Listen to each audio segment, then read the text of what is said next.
Bollywood चमक, glamour र करोडौं फ्यानहरूको संसार, तर यस चमकभित्र लुकेका छन् गोप्य सम्बन्ध र अफेयरहरू। आज हामी कुरा गर्दैछौँ गोविन्द र रानी मुखर्जीको चर्चित अफेयरको बारेमा। यो अफेयर सुरु भयो 1999-2000 को दशकमा हद कर दिया आफ्नै फिल्मको सेटमा। रिपोर्ट अनुसार गोविन्द र रानी सेटमा धेरै घनिष्ठ देखिन थाले।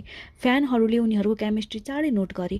तर विवादास्पद कुरा के भयो भने गोविन्द त्यतिबेला विवाहित थिए र उनका छोराछोरी पनि थिए। पुराना ट्याब्लोइडहरूले दाबी गरेका थिए गोविन्द बारम्बार रानीको फ्ल्याटमा भेटिन्थे। केही रिपोर्ट अनुसार उनी नाइट स्टे पनि गर्थे। त्यसबाहेक अफेयरमा महँगो उपहारहरू, गाडी, फ्ल्याटहरू दिएको पनि बताइन्छ। धेरैले त भन्छन् यो सम्बन्धको कारण गोविन्दको घरमा तनाव पनि बढ्यो।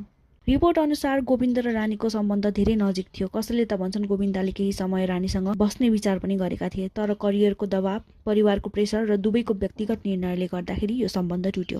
रानीले आफूलाई होम ब्रेकर भन्न नचाहेको कारण पनि दूरी बनाइयो। अचानक टुटेका कारण यो अफेयर धेरैले मिस्ट्री मानिरहेका छन्। गोविन्दले आफ्नो परिवार रोजे, रानीले पनि सार्वजनिक रूपमा कुनै बयान दिएनन्।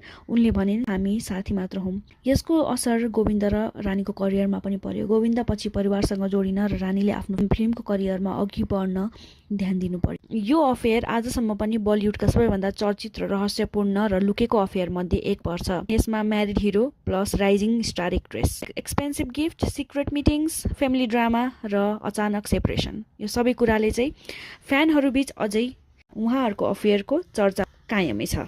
गोविन्द र रानी मुखर्जीको अफेयर अहिलेसम्म पुष्टि चाहिँ भएको छैन, किनभने उनीहरूले आफै आएर बयान भनेको दिएको छैनन्। उनीहरूले हामी साथीहरू मात्र हौं भनेका छन्।